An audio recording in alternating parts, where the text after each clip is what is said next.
The wonderful world of trading card games. I've been playing and collecting since the big Pokemon craze back in the late 90s, early 2000s, back when Pokemon was taking every parent's wallet by storm.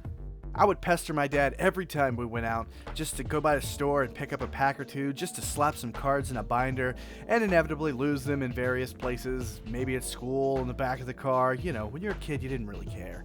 We were too little to actually understand how the game was played, so most of us just traded the cards and used them as status symbols back then.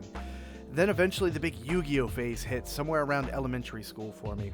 I followed that hype train for a short while and casually played amongst friends until we all lost interest due to card games and collecting and the anime becoming more nerd status and getting you more or less picked on or bullied back in the day.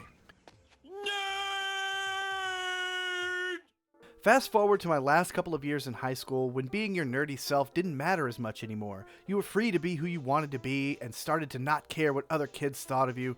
Magic the Gathering became a big part of my friend circle. Countless nights and days of slinging cards and blasting dubsteps. The early Skrillex days came and went, and Magic continued to stay relevant with us well until adulthood.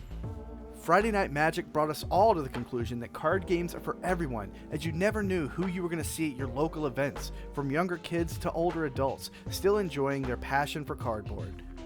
But with adulthood also came jobs and the dreaded responsibilities. Responsibilities? That means I'm not allowed to have fun anymore for the rest of my life. Leaving less and less time for the homies to get together and battle our imaginary monsters against each other. Over the last couple of years, I've recently picked back up on the Pokemon trading card game and taught myself and a handful of friends the way of the Pokemon Master. And while I don't strive to be the best that there ever was, I thoroughly enjoy cracking packs and the occasional event whenever I can.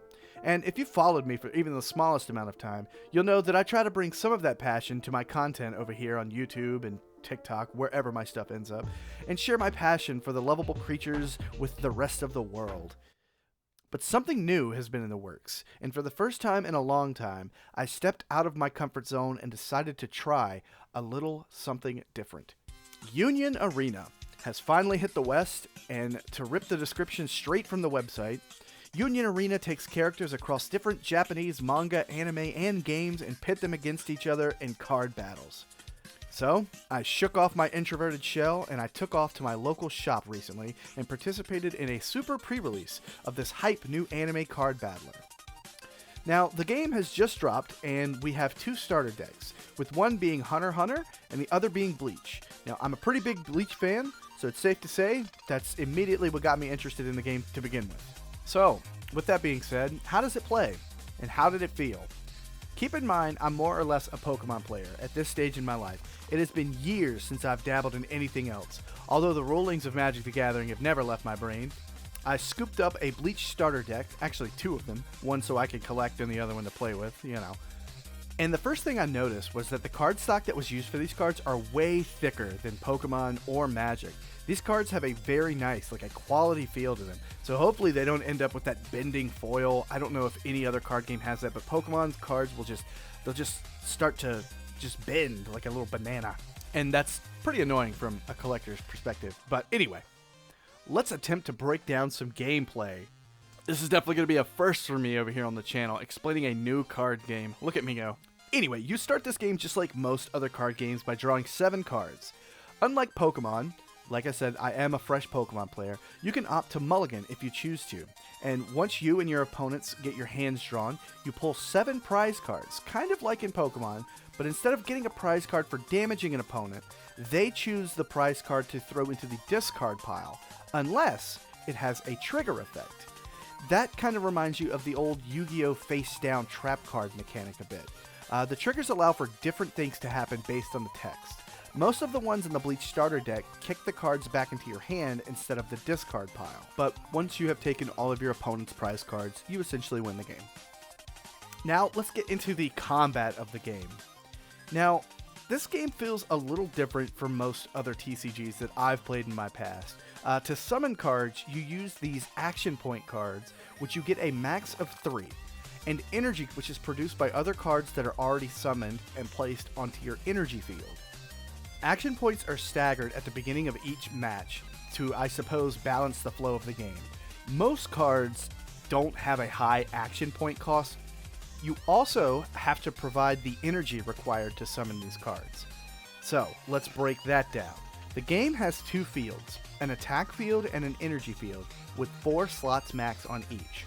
Cards on the energy field produce the energy required to summon everything, and if they have abilities, they can also be used, but that's it, no attacking or blocking from the energy line. Now you get to choose where to put each card when you summon it. So typically, early game is setting up your energy cards, and once you get a decent foundation of energy, you can then move them up to the attack lane if you want, but they cannot be moved back down. They will remain in the attack lane for the rest of the game once you move them up, unless you can use a card to remove them or they get knocked out by your opponent. Now, attacking and blocking is pretty straightforward. When you attack, regardless of attack power, if your opponent has nothing to block with, you hit your opponent for 1 and discarding 1 of their prize cards. If they do have blockers, however, they have to have more battle points than your card in order to survive. Pretty straightforward. Higher number beats lower number. You attack 1 card at a time with the opponent deciding blockers along the way. You can attack with any cards in the attacking lane, assuming they do not have the dreaded summoning sickness, known as rested in this game. Cards come in rested, so you cannot tap them or use them for their abilities right when they are summoned. Now, this is very early in the game's life cycle. These are both starter decks, so I don't think they're really throwing out all the mechanics right off the gate. They're kind of letting us learn early stages before they open the floodgates for every anime, video game, manga to take over with wacky different abilities. Which really has me hyped, which is the whole reason I went out to my shop that day, and that's the whole reason I'm actually doing a video about it. I didn't hear anyone talking about this game, so when I have a passion for something, I go for it, and so here we are. But coming from a Pokemon player's perspective, which I feel like is a very simple and easy game to understand, this game also felt pretty simple to learn. But it also helped out that everyone at the event was more or less like me. We were all a little confused, and we were all asking the same questions, so it was definitely a plus that the vibes were right. But overall, I really enjoyed my experience with this game, and I can't wait to see more animes or game properties be introduced, and like I said earlier, see what kind of crazy mashups we get in the long run. The only 2 decks we have now are color-coded, with Hunter being green and Bleach being purple. So hopefully, down the line, I'll be able to throw in any type of card that requires purple energy into my Bleach deck and just get down and gritty.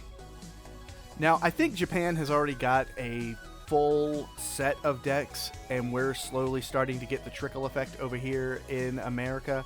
But I am excited, nonetheless, to see some of my favorite anime and game properties be shoved into a card game that we can all have fun and battle it out on the battlefield. But I would love to know what you guys think. Are you guys excited for Union Arena? If so, what properties are you most excited to see finally get put into a card game? Also, a side note, I hope this video was coherent enough to actually be somewhat helpful for somebody that doesn't know anything about the game. This is a new thing for me, so if you did like this video and you liked my explanation, if I did a decent enough job, leave a like, leave a comment, let me know. And as always, I will see you on the next one.